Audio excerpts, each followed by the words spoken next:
As a finance professional in a disrupted business landscape, what does it take to be in demand? What does it take to attract great paying international roles? If you're an ICAN member, it'll just take one exam. That's all it takes to complete the globally recognized CIMA professional qualification and the internationally respected CGMA designation. As a CIMA member and a CGMA designation holder, employers will look at you as a finance professional, constantly acquiring new skills to add value to the business. That's why they'll be willing to pay premium to hire and retain you. If you have 5 years of relevant experience and are an ICAN member, you can directly sit for the final exam of the CIMA Professional Qualification, the Strategic Case Study Exam. Start studying the CIMA Professional Qualification. Prepare to make an impact.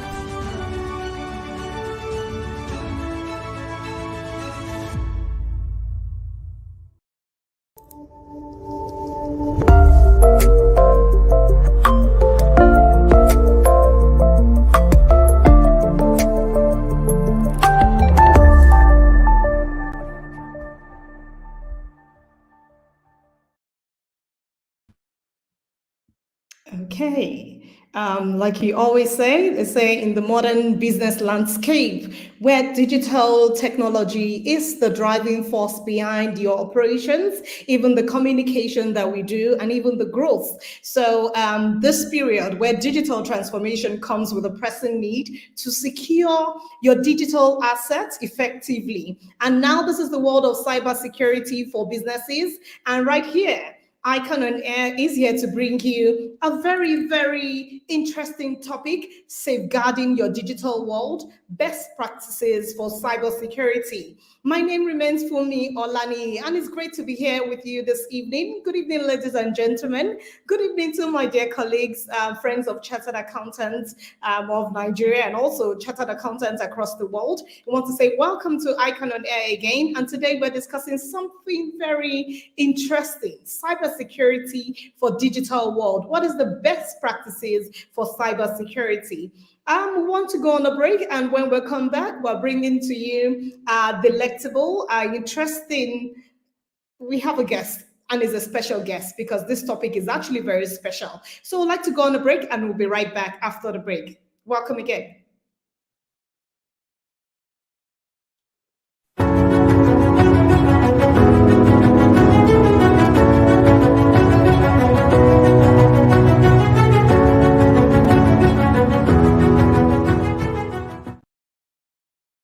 The Institute of Chartered Accountants of Nigeria, Canada District presents the 9th International Accountants Conference, themed Strategic Upscaling of Accounting Profession within the Dynamics of Technology. Date 16th to 20th July 2024. Time is 8 a.m. to 4 p.m. daily. Venue, Best Western Premier Calgary Plaza Hotel and Conference Center, 1316 33 Street NE, Calgary, Alberta, T2A 6B6. Seasoned speakers like Sheyi Wolabi, a partner at MNP Calgary, will be speaking on review of the accounting profession and technology synergy. Derek Greer, the Chief Information and Security Officer, Protector, will be speaking on disruptive technology and AI upscaling for accountants. Greg Howe, the CEO, Black All Systems Calgary, will be speaking on accountants in the era of diversified profession, while Professor Godwin Emmanuel Oyedokun will be speaking on decision-making optimization through data mining. The Canadian High Commissioner as well as the ICAN President will also be in attendance. This conference promises to be value for your time and money. Hurry! Register today by sending an email to Mr. Blessing Familusi, chairman at icancanada.net, or St. Badamosi at ican.org.ng, or iadams at ican.org.ng, or simply visit our website www.icancanada.org. ICAN Canada Conference 2024. Be there.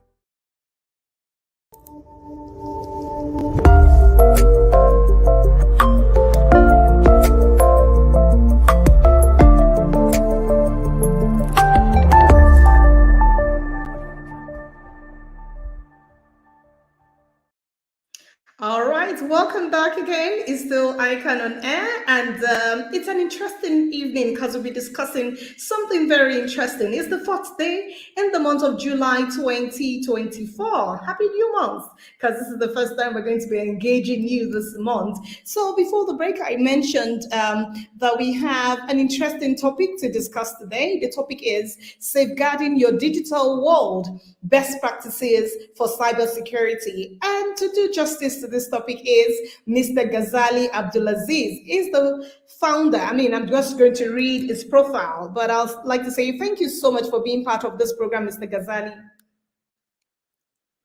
Yeah, thank you for having me, Fumi. Okay, you can put on your video so we can see your face. Yeah, thanks for having me, Fumi. Good evening, everybody. Yes, good evening. I'd like to take the profile of Mr. Ghazali Abdulazeez, MSc, BSc, FCA, CFE, and ACTIN. So he's a technology inclined and certified fraud examiner, forensic accountant, information system auditor, and a chartered accountant, offering over 11 years cross-functional and cross-sectional career experience spanning consulting, oil and gas, as well as public service sectors. He has a track record of identifying, mitigating, and investigating cyber fraud, financial risk, fraud, and malpractices while leveraging forensic expertise and technology. He is skilled in corporate and public service governance, public policy development, strategic planning, issues and crisis management, forensic investigation, fraud governance, anti-fraud strategy, deployment, and when you say fraud monitoring and loss recovery, is the guru in that subject. He also is both a Google and Oxford certified cybersecurity expert, and is the founder and the CEO of Hqube Consulting Limited. I'm sure we're all wondering, you see Hqube, right? It says Hqube Consulting Limited, Hqube. And it's an individual that is into cybersecurity, forensic investigation, and management consulting. You're welcome again, Ghazali. Yeah, thanks, Fumi. All right, it's great to have you here. He's a friend, so I know what we have today on today's ICAN on Air is something that is spectacular. But before I start up with the questions I have, I always like to start up with some lines of people, interesting people. When I look at Napo, Stephanie Napo, the Global Chief Information Security Officer at Group SCB, it mentioned that it takes 20 years to build a reputation, and it takes just a few minutes of cyber incident to ruin it. So my question for you today is, because you have so much skills and experience in this subject matter, what are the safeguards, and how important are they in the lives of individuals, corporate bodies, and even the nation? How can we safeguard anything, and what does it mean? Yeah, thank you for having me. As you have said, my name is Ghazali Abdulazeez. Straight to the question. So the truth of the matter is that if you look at that particular quote that say that it takes 20 years to build a business, individual, whatever reputation you may have in the digital world, and it just takes a second for you to lose that reputation, right? Cyber incidents, they come with a lot of losses. It could be financial loss, and it could also be reputational loss.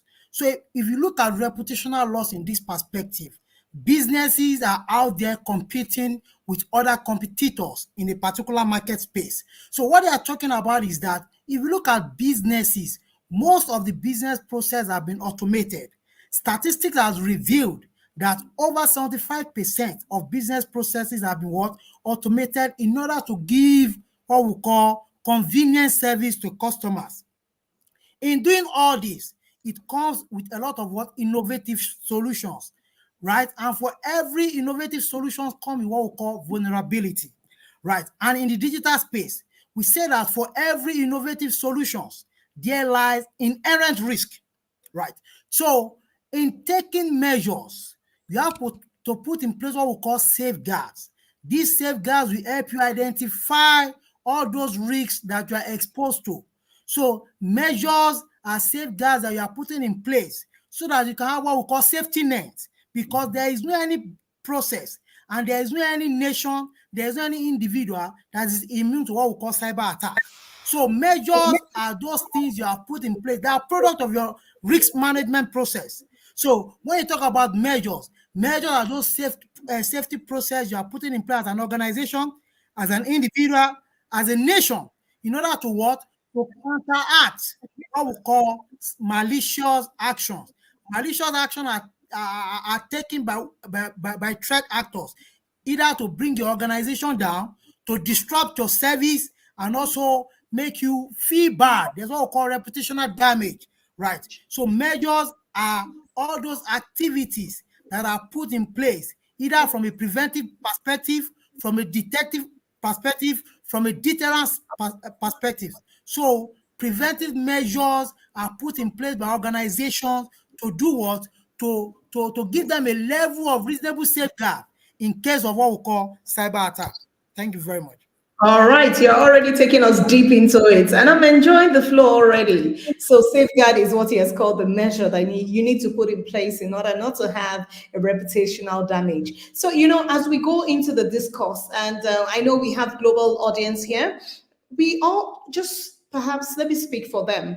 We want to understand what the terminology ABC of digital environment and digital assets means. So how abstract is it? How technical can it be? In fact, if you want to go into spiritualism, so how spiritual is this? Or even how practical can they be? ABC.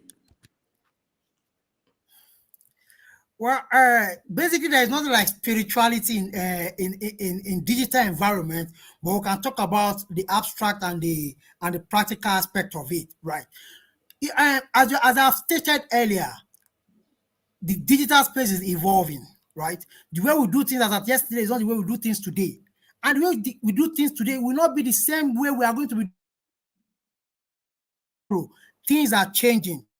So if you look at digital environment, is an automated environment. So the way, for example, financial sector, they render service to their customer 15, 20 years back. It's not the way they do that as of today. At the comfort of every customer's home, you can do what we call you can make transfer, you can receive alert, right? Via your wallet. So when you talk about digital environment in abstract terms means transformation of physical terms or physical assets to a digital or let me say a non-physical environment. We talk about goodwill as an accountant, for example. Goodwill is an intangible asset, right? So when you look at digital environment is an intangible environment. Before now, we talk about hard copy of files. That's when you have your hard copy of document. We talk about your audio in physical form. But now we can see streaming. What we are doing now is digital environment, is virtual in nature. We are not together in a particular environment discussing. We are discussing from different area, and people are also joining us live. So it's a digital environment. So digital environment in ABC term talks about intangible environment that exists, is the replica of the physical environment. And if you also go to the financial settings, also we have what we call digital stock, right? We have what we call digital bond. All these, they have come to stay. We have what we call metaverse. All these have come to stay. Before now, we talk about cryptocurrency in 2009 when it came into existence. So all these are digital currency. They are currency in their own form, but they are abstract. People trade in Bitcoin, people trade in Ethereum, people trade in a lot of digital assets out there. And it actually calls for concern from cybersecurity perspective also, because the people that deals and invest in that space, they also need reasonable assurance that their asset is secured, that their asset is free of cyber attack. Interesting. Thank you so much. So there's no spirituality in this. So everyone should understand that. Yeah, everyone should understand that it's abstract. Don't say, oh, there's one spirit, something anywhere. So what is cybercrime? We hear discussions around cybercrime all the time. So, and what would you say is the anatomy of this cybercrime? And what are the categories of the cybercrimes that we have out there? Okay, that's a very good question from a cybersecurity perspective. Excuse me. Cybercrime are criminal activities. There is no true way to define a cybercrime without qualifying it as a criminal act. It's a criminal action that is carried out by a malicious actor with the use or with the aid of the computer or technology system. A crime is not cyber in nature if it does not have three elements. And this has been widely accepted by many countries according to the Department of Justice. Right. A cyber crime will entail a crime that is committed on a computer system. That is when a computer system becomes a victim of a cyber crime. A cyber crime also happens when you use the computer system as an accessory, right? People using the computer system to commit a crime, to commit fraud is also cyber crime, right? If you use your privilege given to you by an organization to approve what you ought not to have approved is a cyber crime, right? So you also use the third aspect of it is when you use the computer system as a medium of storage. Now we have out of dark web where people buy information, juicy information. People buy, they transact information. That's why I see these days people that even argue, they don't need to be good at programming. There are step by step, how you can ask someone. Even if you go through Udemy, you can buy that course on Udemy. So when you use computer system as a storage platform to transfer or to store any storing data, you're also a cybercrime actor. So a cybercrime is a criminal act that is perpetrated by a malicious actor, either to inflict a financial loss or a reputational damage to the victim, right? And if you look at all those cybercrime classification, we have what we call malware. Malware is malicious software. It's gotten from the word malicious. That's the mal. While the ware is the software. We call it malware. That is when software that are criminally intended or criminally inclined are planted on a system and ignorantly you download it, right? So that is malware. What's what we call ransomware is a cyber crime. Ransomware is a situation whereby the system of a cyber victim is hijacked, encrypted, and the victim is asked to pay a ransom. Just like the normal kidnapping, we know that people will be asked to pay ransom. Ransomware from the word is you'll be asked to pay a ransom for a software to decrypt. So ransom and where you will get a software to not decrypt your information, because the first thing they do is that they take control of your system and they encrypt it. You cannot make use of the system again. Right. There's what called denial of service also. This is a disruptive act when people attack a service delivery system like utility. For example, for now, our discos are fully automated. Most of the energy consumption we have now, at the comfort of your home, you can do what we call vending. You can pay for energy supply. So in a situation whereby you are trying to log in into your vendor site and you cannot, probably your vendor has become a victim of a denial of service attack. So that's also a cybercrime on its own. So it brings about what we call customer loyalty issue. People will begin to doubt the confidence in your business process. Right. So we also talk about identity theft.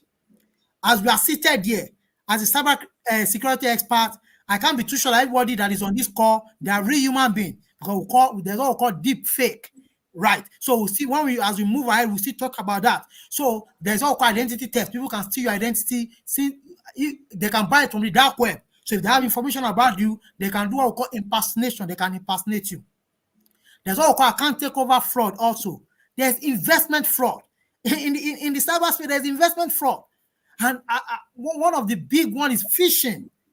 People say, according to cyber statistics, over 95% of cyber crimes as a result of human error. And human error is fundamental to what we call phishing attack. So let me just stop you as we move, as we move deeply. We'll talk more about it. But those are the classification of cybercrime we have and the definition of cybercrime. In fact, we are already moving so deeply into it, and I feel like a guru already. Thank you for answering those questions succinctly. I would like to recognize some of our audience here. I see Remy Ezugo is ACA from Delta State. I also see Sonny Abdulkarim from Dala Inland Dry Port, Kano. I see Nimota Modupe from Abuja, Shokumbi Babatunde from Ibadan, Omolola Omolopo. We also see you, Suraju Ibrahim from Zaria. You're welcome. Tanko Ibrahim from Kaduna. Sose Olusoji from Ogun State. Okpeye Tajuddin Saloro, you're welcome also. We also see Nuruddin Olawale Ogunlano from Lagos, Nigeria. Fumi Amao from Lagos. We see Olakunmi Akintunde. We see Onwuma Ernest Inison. We see Olaroti, Elvis Chinaza, and every one of you. I can't possibly call all your names. Please feel free to send your questions. We have an interesting topic today, and I know we are discussing and we're enjoying that discussion already. So, Mr. Ghazali, I would like to take from the CEO of IBM, Rometi, who mentioned that cybercrime is the greatest threat to every company in the world. Well, perhaps it could be true. So, what is cybersecurity, and what is the framework?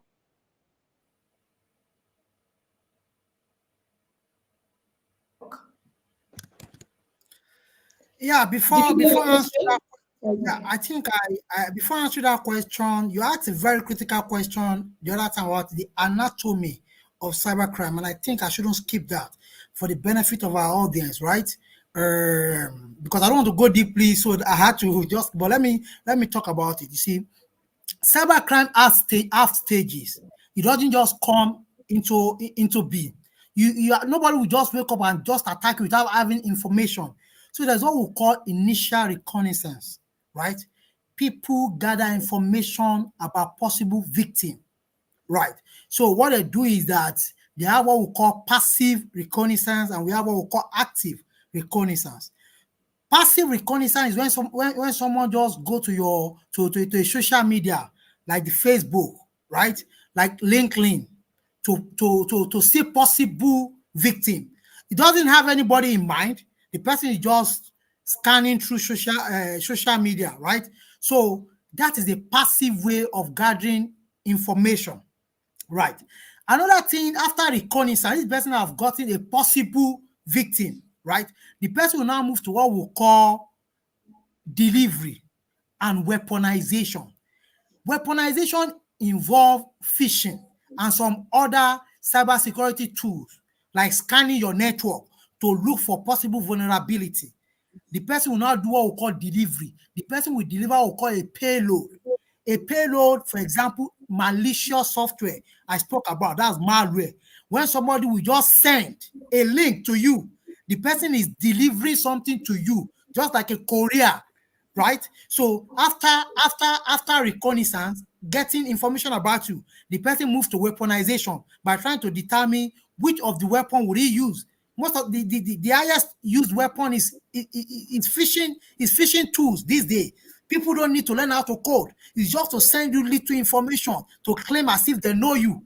So the person will now send a link. That link is what we call a payload. It might be a malicious software. It can be a ransomware link, right? So after that, the person will now move to what we call execution or exploitation and installation. Exploitation means the person is not going to exploit all the vulnerabilities you have in that system once you have clicked that link, right? And the person will not start exploiting you. The person will start exploiting you. Part of cybercrime is what we call cyberbullying and even romance bullying. We have a lot of that. A romance scam, right? So after all that, right, the person will now do what we call command and control. The person will start controlling you. Sometimes when you see your system, your mouse will just be moving. Probably somebody have gotten a remote access on your system. So the person can start picking documents from you, start picking sensitive information. So that's the anatomy of cybercrime. Right. So that's Interesting. just to answer that.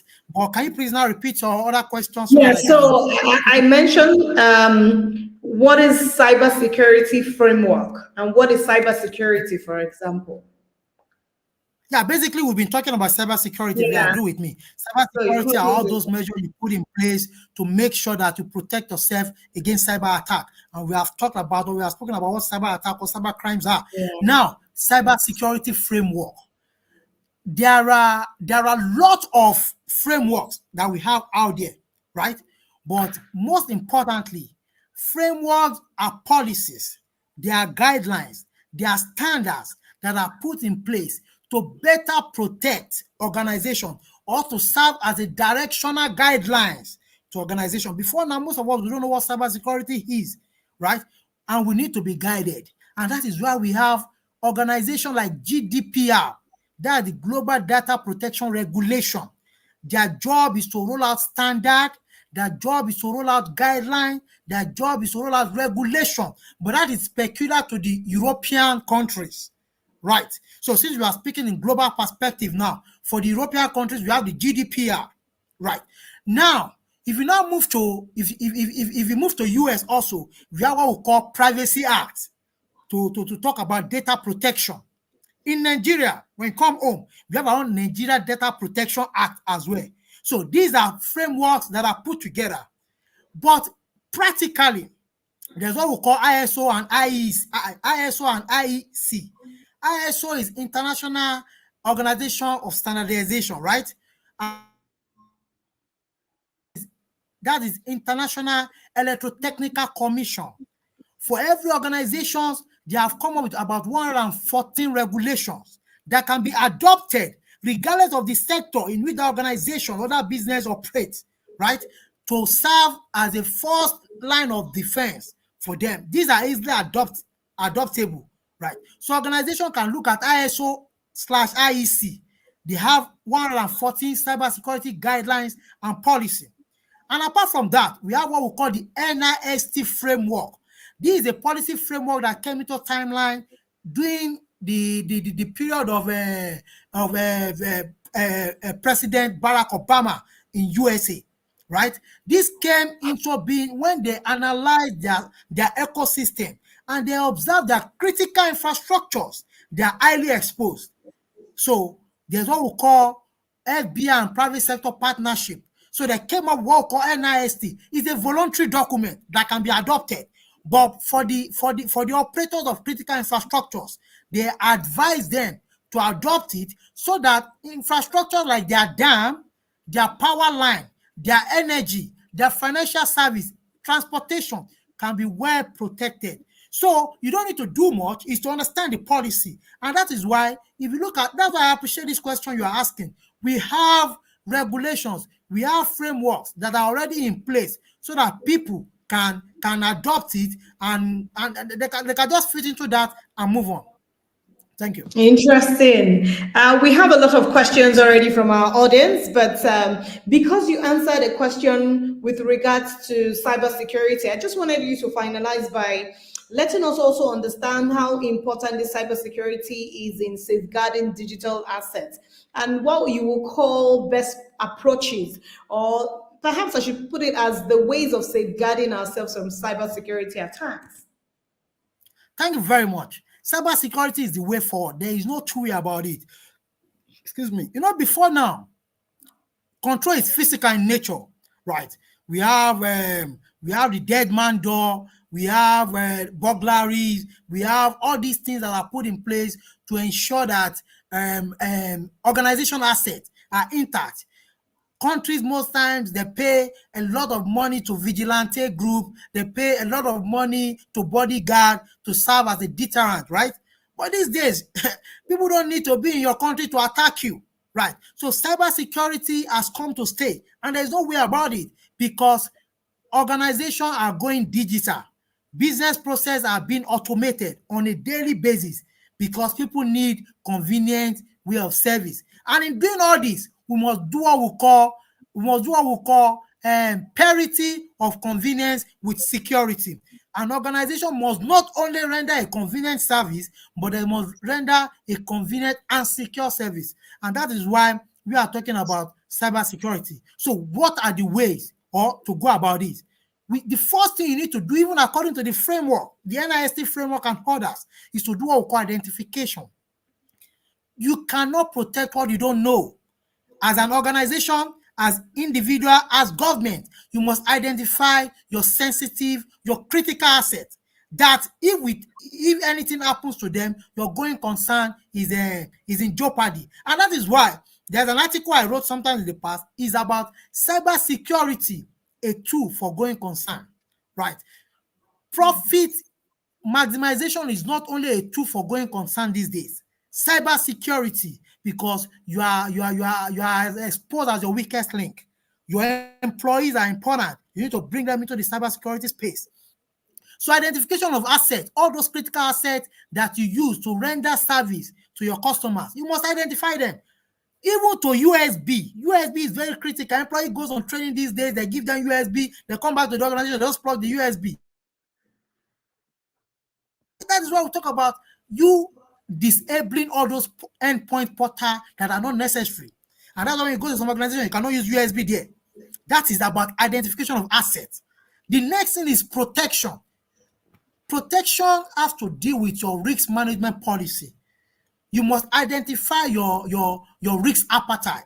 What are those assets that you can do away with if anything happens, right? So you must do what we call protection policy. You must have those policies that are either in nature, they are detective in nature, and they are deterrence in nature. We also have recovery. We'll talk about that at the later part. So you talk about identification, you talk about protection. After protection, because no system is immune, there's what we call detection. That's the next phase. After you have identified, you have protected. The next thing is to detect, because you are of the opinion that there is no protocol, there is no control that is absolute in nature. So you have to give room for possibility of attack. So you must put in place detective mechanism. And that is why when we talk about intrusion prevention system, we also talk about intrusion detection system. Because there are some firewalls. When we get to network analysis and network protection, there are some firewalls that can be what? That can be attacked. They can be bypassed through the IPS, that's intrusion prevention system. But when you have a robust IDS, which is intrusion detection system in place, you can detect all those things, right? So after your prevention is to detect.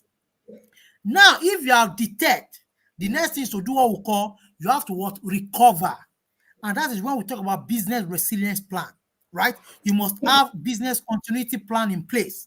You must have what we call your recovery point objective, the RPOs, right? You must have what we call your recovery time objective, that's your RTOs. So there are a whole lot of things in that space, but to break it down to us, we have the identification, we have what we call the protection, we have what we call the detection, and what we call the recovery. These are critical in nature. When it comes to risk management policy formulations, these things must be put into place. And I believe every organization these days, they are not taking cybersecurity as for the fun of it. Is driven by the tone at the top. And I think I would like to stop with that. Oh, wow. Thank you so much for letting us into the world of cybersecurity. Everything about that we need to know about the subject matter. So it's still safeguarding your digital world, best practices for cybersecurity. And our guest today is Mr. Ghazali Abdulazeez, FCA. We would like to go on a commercial break. We'll be right back. But remember to send your questions. We already have a lot of questions for you, Mr. Ghazali, so get ready for them. So we'll go on the break. We'll be right back. Thank you very much. Security is key to national development and growth. No nation can be truly economically successful without peace and stability, or when its security is threatened. This is why we must perform our civic obligation of duly paying our taxes so as to provide the needed resources for government to secure our lives and properties. When we pay our taxes, government is provided with the needed resources to equip our security agencies for a safer Nigeria.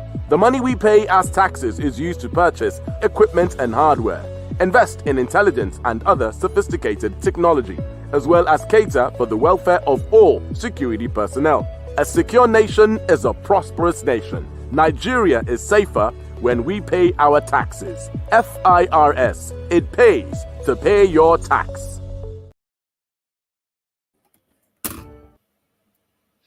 All right, The Skill Up Artisans Program Super is an initiative of the federal government.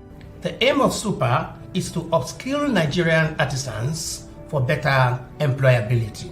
These were carried out by collecting the data of Nigeria artisans through massive registration, training, certification, and licensing for better job opportunities, both locally and internationally. Super will improve the quality of life of Nigeria artisans. It will improve the quality of work from Nigeria artisans, enhance work and professional ethics from Nigeria artisans, reduce dependency on foreign artisans, and increase foreign exchange through talent export. Log on to super.itf.gov.ng to register now. Super, upskilling Nigeria artisans for super jobs.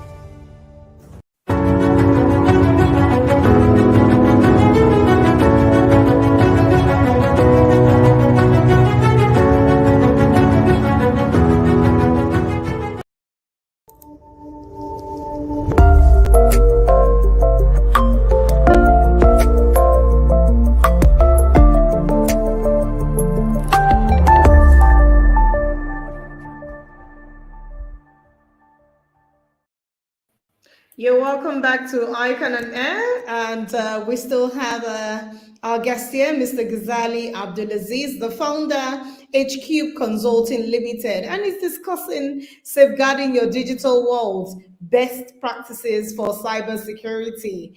You're welcome back, Mr. Ghazali. Yeah, thank you very much for having me. All right. So, I mean, we've been having interesting sessions before the break, and we have a lot of questions already for you. But I would like to particularly ask, in order to function effectively as an individual and even a corporate organizations, you've told us about the lapses and how people can get into your system, hack them, and do all sorts with them. Can you run our audience through some of the recommended cybersecurity tips? Yeah. In my last presentation at an event, I have what I call be the guard. Can I share a screen? Is it possible? Oh, let's see if that works. I think I can. Come in. I think I can. Because we need to bring practical view into this. Okay. I can. Let me see. While you try to bring your screen to our view, I would like to ask a question from an audience. Hey, I think I'm there. Oh, okay. Can you see my screen? No. Not yet. We can... Hold on. Okay. We can't see your screen. I think I'm there. Can you see my screen? Oh, no. No, we can't see your screen. Up to now, you can't see. No. We can't see your screen. Okay, that's fine. I just for the benefit of people that are there, but I can quickly talk about it. That's not a problem. Now, okay. I'll speak from both business perspective. Right. So from business perspective, you see, the truth of the matter is that it's not business as usual in terms of protecting your business. You must understand that you are going digital, and you must do what we call identification that I've mentioned the other time. Most critical is what we call employee training. An organization must develop what we call cybersecurity culture in an organization, and these must be taken seriously, especially from the board. Right. So it's not business as usual. The board needs to understand that a singular strike can take them out of business. So there is need for them to come up with customer security culture. In the digital space, we talk about 3 or 4 important things in terms of cyberspace. We talk about the technology, we talk about the process, and we talk about the people, right? These 3 layers must be well protected. You must protect your technology by using what we call preventive and detective solutions. Your business process must be fully automated. There is no 2 ways about it. Before, we used to talk about manual control. We talk about semi-manual control. But these days, we are talking about full automation of your control, because the way things happen these days, at the click of a button, your business can be taken down. Right. So organization must invest in what we call firewall.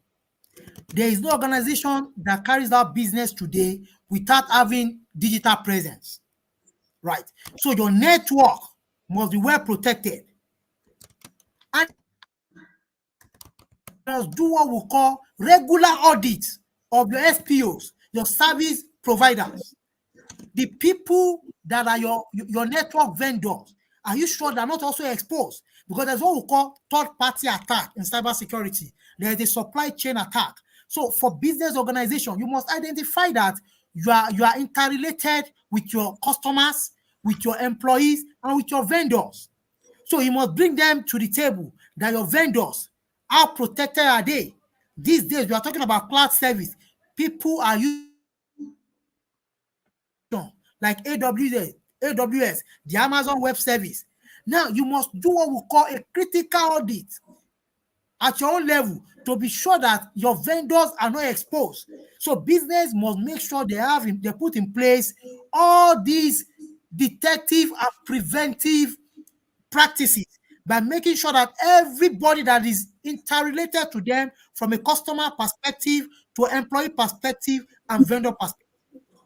Your network, as I've stated, you must have firewall to better protect illegal or unauthorized access into your network, because people don't need to come and knock at the door of your CEO to have access to his email, right? So people can have access to your email from anywhere in the world. That is on the network. There's what we call web protection. Your site, you see, network is different from site. Network is an access, but your site as an organization, how often do you check if they are secure? I was at Tunilag last 2 months when I was taking the student about cybersecurity awareness, and I was not telling them that how secure is your website. When you log into your website, did you see HTTPS? So let's say that there's no S there. It means that it is not secured. Most organization websites are not secured, and they are running business on a daily basis, especially those at the SMEs level. And if you look at the SMEs contribute over 50% of our GDP. And in terms of employability, they employ over 85%. Any strike on SME is an issue. And in terms of physical presence, they have over 95% present in Nigeria. So let's attack that. Another thing is to not look at your employee protection. You need to do through your awareness training with employee. You do what you better protect them, right? By letting them know that you need to embed cybersecurity culture. What is your security policy? In some organizations, they don't have security policies in place. The password an organization has been using for the past 10 years, he joined the organization, it's still the same password he or she is still using. Right. So your security policy must be updated. Your security policy from time to time. That is from a corporate angle. And these days, we are talking about data protection officer, the DPOs. The Nigeria Data Protection Act has instructed organizations to employ DPOs. Their job is to ensure that you are not exposed from a data perspective. Right. So having said that, let's go to individuals also. What are those preventive tips you must put in place? You must put in place what we call deterrence culture. For example, don't log into what we call free website, public website, Most of these days, you will see that people they are very relaxed when they are using public public network. Either your friend network may not be as secure as your own network. Organizations are working remotely. The staff of an organization is logging into a corporate site from a remote area. What is telling us that the network the person is using to log into that website is secure. So we are as strong as our weakest link. An organization must identify all this and understand that everybody in the digital space of that corporate organization must be identified and be protected. One of the issues we have in US, one of the greatest cyber crime that was committed on a public infrastructure, the Colonial Pipeline, was as a result of the fact that an employee logged in at the airport with a public network, and the corporate site was infected. So another thing is that we have to subscribe to what we call VPN. For corporate organization, there is VPN. And for individual, there is also individual VPN. Let's try and subscribe to VPN. VPN has a feature of what we call encapsulation, right? It helps you to protect your communication from end to end. That is also very important, right? Another thing we need to look at is to see how we can reduce the level of privilege escalation in our organization. So many organizations, you have given out a privilege to a staff to do A, because you don't audit, and most organizations, they don't do what we call log audit. You see, most of the rights that are given to employee, they're expected to be audited from time to time to be sure that what the staff is doing on a periodic basis is not above what he or she should be doing. So under the privilege management also, or the access management, you must make sure that you do what? You must make sure that you audit privileges. So these are things that we can put in place to make sure that our organization and our employee, they are well protected.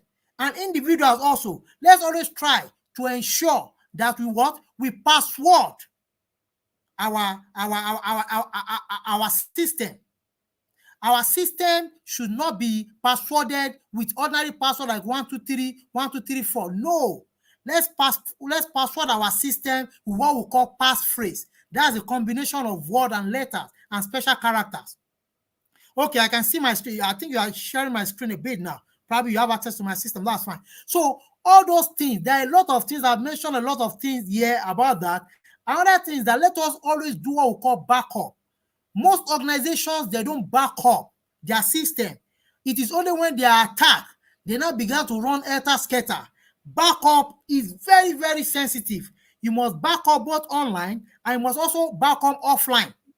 So backup is as important as anything in an organization, but because we have stated that there is no body, there is no nation, there is no organization that is immune to cyber attack. So according to our business recovery point objective and business recovery time objective, you must have your backup in place. Right. So let's avoid public Wi-Fi. I've stated that, right? Also minimize the way you share personally identifiable information on social media. These days, you see people put everything about themselves on Facebook, on LinkedIn, on so many social media. So we need to be very careful. We need to be very sensitive about that. People are watching. You don't know who is watching you. So I term that thing as be the guard. You need to be the guard for yourself, right? And again, do not share your password. We have seen an organization whereby a manager was not on seat, and the manager have to ask the next person to him to use his password to approve a particular transaction. Because we are human beings, anything can take us out of our seat. Some organizations, they have what we call vacation rule. But you are not going on vacation. So you have not asked anybody to stand in for you. Probably you just stepped out. And before you know it, your phone is ringing. Sir, they asked us that we should approve a particular transaction. And you are not on seat. And you couldn't access that where you are. It is good for you. You can ask somebody to log in for you. But what do? Immediately you get back to the office? You change your password. Because in the cybersecurity space, we talk about 3 phrases. There is no system that is not vulnerable.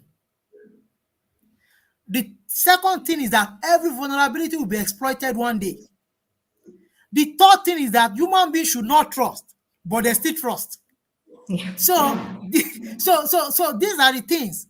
So, and the digital space today and the future of cybersecurity is zero trust. The person that came into your organization yesterday might not be the same person that will be coming in today, despite the fact that they're having the same physical appearance. So if you have issued your password or your login privilege to your subordinate or your colleague, the next thing is that as soon as you get back to the office, try and change it. Because if you look at the fraud triangle, there's what we call pressure. A pressure might make anybody to change. And the person might not want to do what will implicate him. The person, since he or she have access to your login details, the person will use your own privilege to commit that. And there's what we call non-repudiation when we are doing IT audit.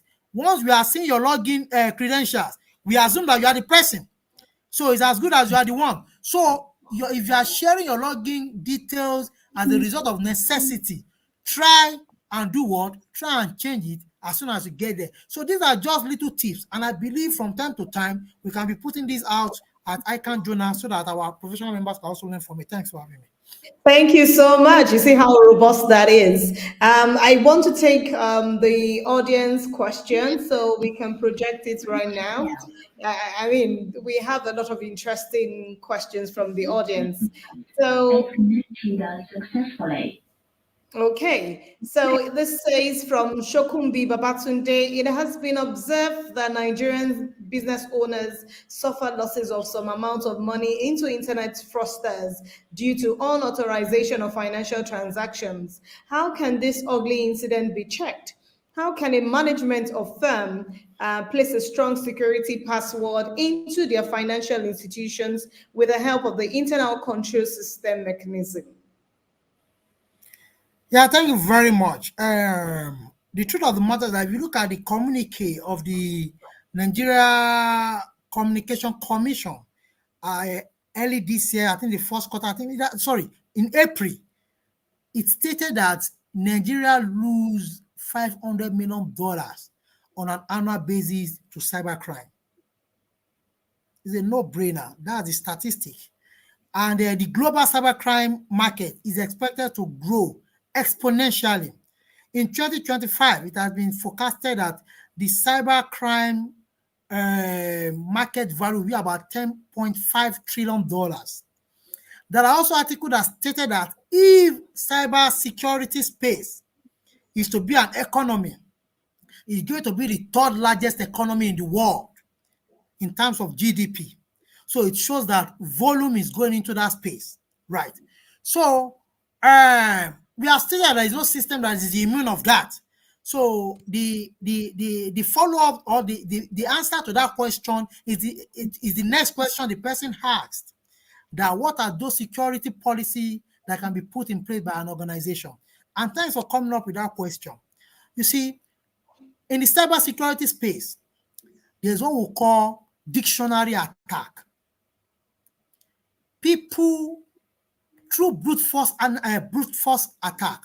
As you are seated over there, I can try to log into your system by doing what we call brute force. Brute force is that I'm trying to force myself to log into your system.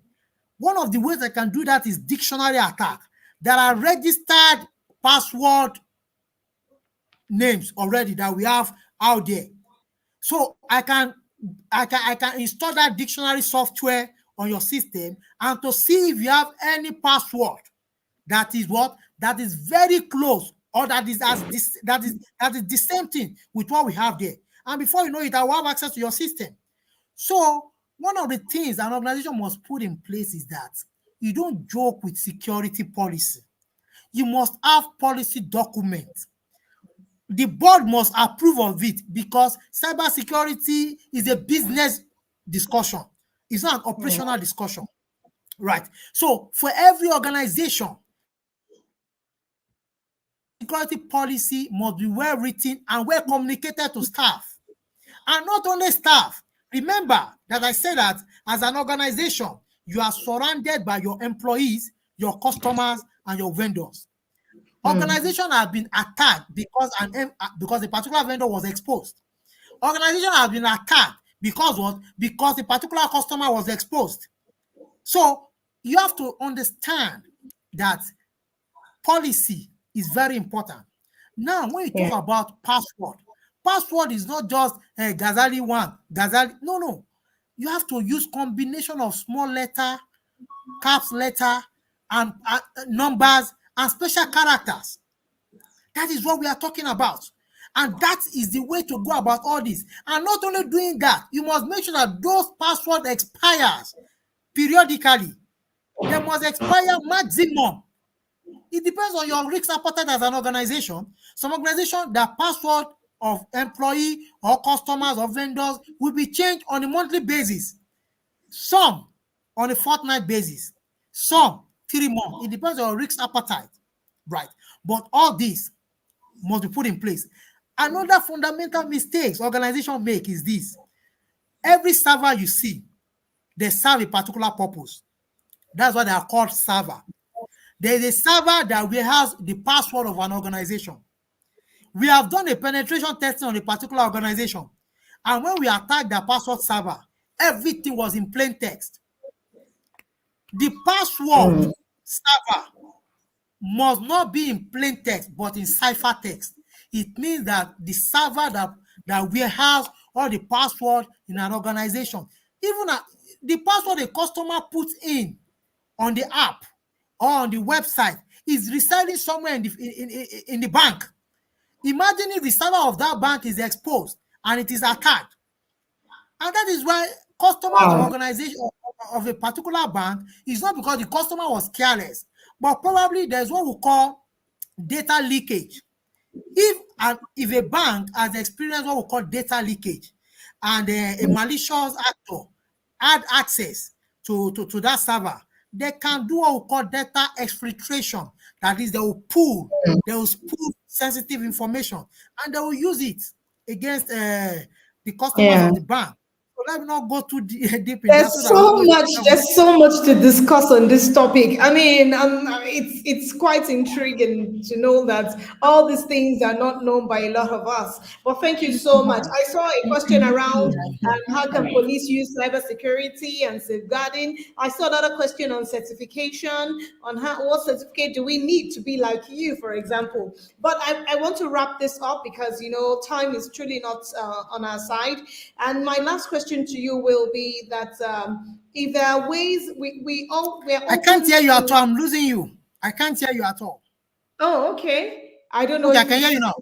It's better now. I said there are ways we always want collaboration with experts like you. So what is your suggestion to fellow chartered accountants who are seeking to fill knowledge gaps in areas of safeguard, digital environment, and cybersecurity? Just less than 1 minute, please.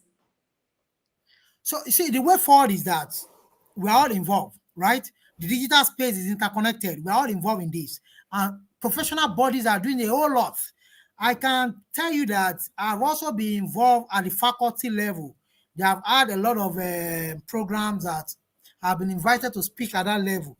So what the institution can do more is to see how they can collaborate better, as I've stated, with professionals like us. There are a lot of people in that space, but more needs to be done in terms of advocacy and awareness. Organizations are big, but I can tell you most of them, they don't really know what to do in the cyberspace. Most of them, they leave everything to the consultants. I have been to a particular organization for an awareness program, and I can tell you that most of the staff, they were so surprised to be hearing some of these things for the first time. And the reason, when I take a deep dive, I observed that most of the cybersecurity has been handled by a third party. It is not good for an organization. Your employee are your invaluable asset, right? They are very, very critical to your success. An employee, see, there's what called BYOD. Bring your own device to an organization, right? An employee will bring a device that is already infiltrated, that is already exposed. Will now connect such device to your network. Right. So there In is a fact, whole lot and I know detail. that you have so much to dish out. Honestly, I'm enjoying it, but time is just not our friend. And That's I want fine. to say That's fine. thank you. I want to say thank you so much to you. It was quite interesting listening to you. And I mean, the topic again is safeguarding your digital world, best practices for cybersecurity. And our special guest today, Mr. Ghazali Abdulazeez, the founder of Hqube Consulting Limited. At this juncture, I want to say thank you so much for being part of this program. We're still going to have part 2 and perhaps part 3, but from us, we want to say thank you so much again. Thanks for having me. I can thank you for having me. Fumi, nice talking to you. Mr. Zaka and others, Mr. Hqube. I can see everybody at the background in terms of attendance. Thanks for having me. It's my pleasure to be here. This is my second in terms of ICAN on air, and it is always a privilege to be here. It is my alma mater, and I'm so delighted to be part of you guys, and we always keep the flag flying. God bless you. Thank you so much. So before we wrap up, we have a couple of announcements, but I'm just going to take a few. We have the 59th Annual Accountants Conference. The theme is Governance Reimagined, Mapping the Future, from the 7th to 11th of October 2024. Please register. It's at the Velodrome, Moshood Abiola National Stadium, Abuja. Please register. And there are a couple of trainings that for us as a member of the Institute. Please get to the website of the Institute and do apply yourself to be trained. So at this juncture, I want to say thank you so much, everyone, for being here. Thank you for sharing in this knowledge that we have earned today. My name remains Fumi Olani. Do have yourself a lovely evening. Good evening, everyone.